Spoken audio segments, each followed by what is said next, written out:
les croque-quiches. C'est quelque chose qu'on peut faire aussi en mini pour l'apéro, mais là aujourd'hui je vais le faire en grand. Et pour cette recette, je vais utiliser le 6 grands rond. Donc c'est un moule que j'affectionne particulièrement, surtout pour un dîner le soir. Je trouve que c'est vraiment pratique, c'est une bonne taille. Donc 6 grands ronds Flexipan Origine. J'ai rincé, nettoyé mon moule pour qu'il soit bien propre sous l'eau et donc je le place sur ma plaque en aluminium perforé. Les accessoires, il va nous falloir un découpoir 9,5, la petite balance pour faire les pesées. Et on utilise le cul de poule, le pichet, le fouet, la spatule double embout.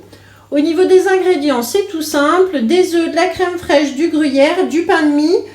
Les ingrédients que vous voulez au choix. Donc moi je vais en faire au jambon et au saumon fumé, du sel, du poivre et du piment d'Espelette. Voilà, donc vraiment du basique. Et on vide le frigo, on vide les placards avec ce qu'on veut dans le fond de l'empreinte. On va commencer donc en mettant les ingrédients que vous aurez choisis au fond de chaque empreinte. Moi je vais en faire 4 au jambon et 2 au saumon. Voilà, après c'est au goût de chacun. Donc là je ressors mon jambon que j'avais mis sous Be-Save la semaine dernière. Il m'en reste encore 3 tranches. Il est toujours aussi frais et bon. Donc là je vais l'ouvrir, le petit pot Be-Save. Hop. Je fais rentrer l'air et je peux laisser ouvrir mon couvercle. Donc pour découper le jambon, je vais prendre les ciseaux à herbe. Vous allez voir que ça va nous faire des petits morceaux très fins. Et ça permet de remplir le fond de notre empreinte avec des tout petits morceaux. On a le petit peigne comme ça qui va dégager en fait les lames. Hop. Donc je répartis mon jambon. J'en mets à peu près une demi-tranche, les 3/4 d'une tranche. Voilà, ça suffit. La demi-tranche, c'est déjà bien. Je vais vous montrer ensuite ce que ça fait. Et voilà.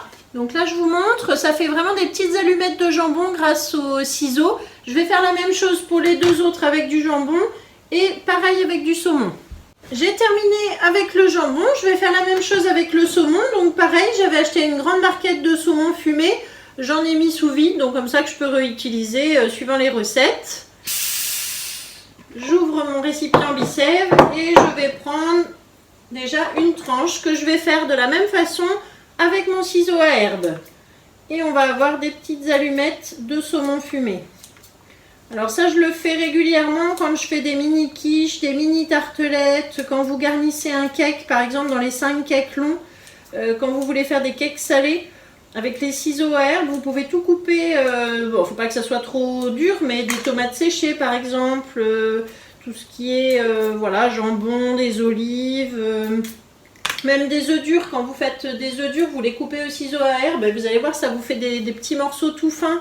Quand vous voulez faire des petites décorations sur un plat par exemple, sur une salade.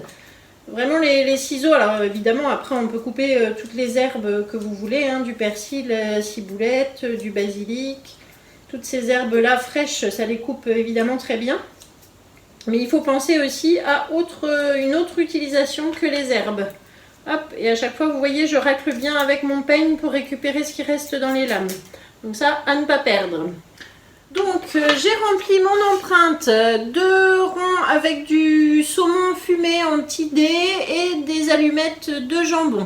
On met de côté. Pour l'instant je vais remettre sous vide. Donc grâce à mon Be-Save, je vais remettre sous vide mon jambon et mon saumon. C'est tout simple. Il suffit de prendre la tête d'aspiration de l'appareil comme ça, le mettre sur les joints et ça va aspirer et remonter tout seul.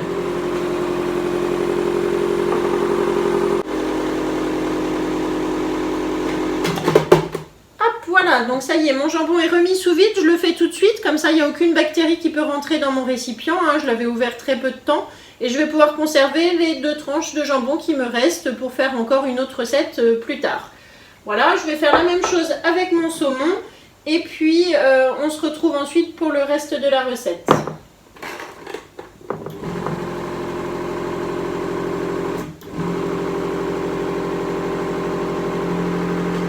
Continue la recette. Donc là j'ai 80 g de gruyère râpée que je vais mettre maintenant sur les autres ingrédients, donc sur le jambon, sur le saumon. Vous répartissez dans les 6 empreintes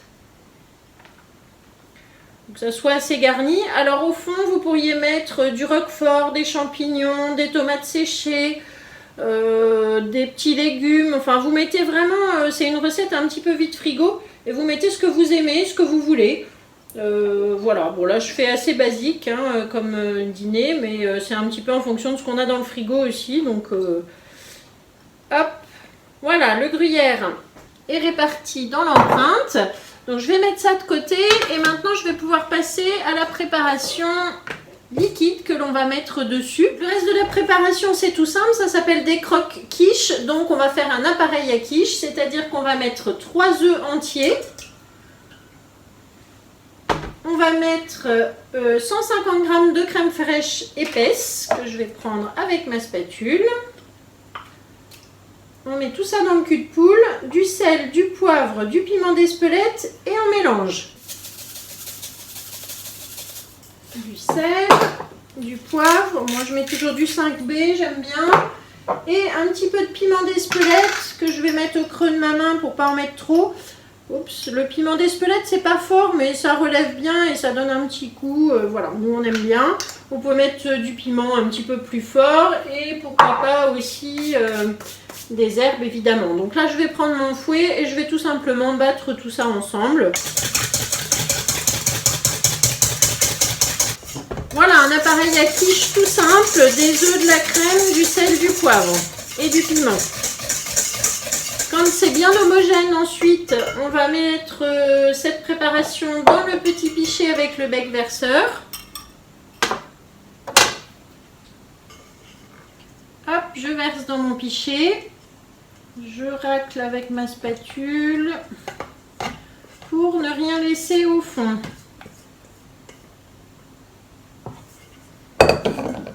Et maintenant, je vais pouvoir du coup remplir mes 6 empreintes avec cette préparation. Donc là, j'essaye d'y aller doucement, je répartis, quitte à revenir sur les premières, hein, comme d'habitude. On répartit ça sur les 6, donc il ne faut pas en mettre trop. Les 6 sont remplis. Donc là, on a fait l'appareil à quiche. Maintenant, on va s'attaquer aux croques avec le pain de mie. Alors vous voyez à chaque fois la spatule elle m'aide à racler et à remettre pardon, dans l'empreinte ce qui aurait pu un petit peu déborder. Hop. On prend donc le pain de mie que l'on va découper avec le découpoir 9,5. Donc tout simplement ça fait la taille d'une tranche, d'une grande tranche de pain de mie. J'appuie sur ma planche souple pour le découper comme ça. Et du coup, je vais sortir un rond de pain de mie cannelé qui est joli et que je vais mettre tout simplement sur mon appareil à quiche. Voilà. Donc, j'en fais 6 comme ça.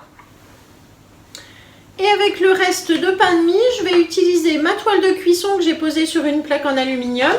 Je vais tout simplement découper des petits morceaux de pain et je vais ensuite les assaisonner pour les faire ensuite griller au four puisque je vais faire chauffer ma plaque avec les croques quiches. Autant rentabiliser le four et ne pas perdre ces petits bouts de pain.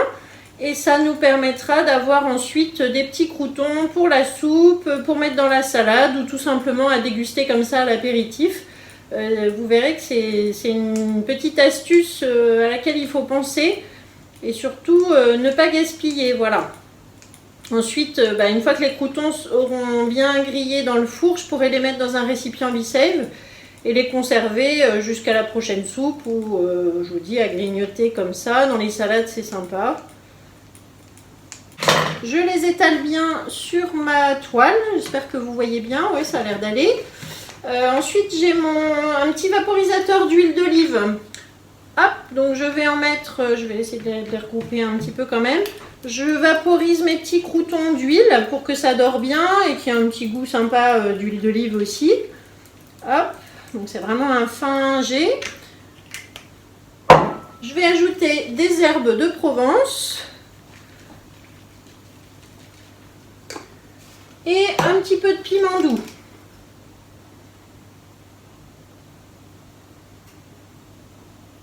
Alors vous mettez vraiment ce que vous aimez, on peut mettre de l'ail, on peut mettre des herbes différentes, tout ce que vous voulez. Voilà, donc je vais enfourner tout ça, les croques quiches vont cuire environ 20 à 25 minutes dans un four préchauffé à 180 Et du coup, je vais mettre les petits croûtons en même temps, peut-être seulement une dizaine de minutes. Et on se retrouve tout à l'heure.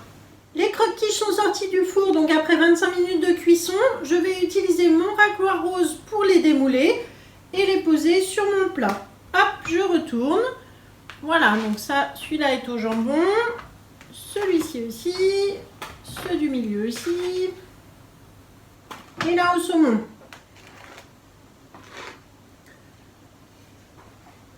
Vous voyez que c'est très facile à démouler avec le... Je vais vous les montrer après parce qu'avec la lumière ça fait des reflets.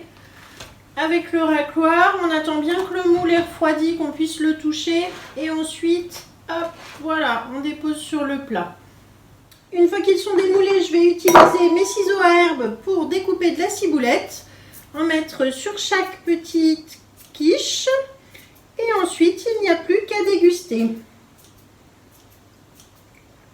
Donc je vous rappelle que cette recette peut se faire par exemple dans un mini tartelette, dans un moule petit four, dans les petits cubes, tout ce que vous voulez aussi en petit, pour faire tout simplement un apéritif varié avec différents parfums, différentes choses à l'intérieur. Hop. Voilà, donc on a fait un super dîner hyper rapide. Je vais vous montrer du coup en prenant une photo après, vous verrez le résultat. Je vous remercie d'avoir suivi la vidéo, likez, commentez, abonnez-vous si vous ne l'avez pas encore fait.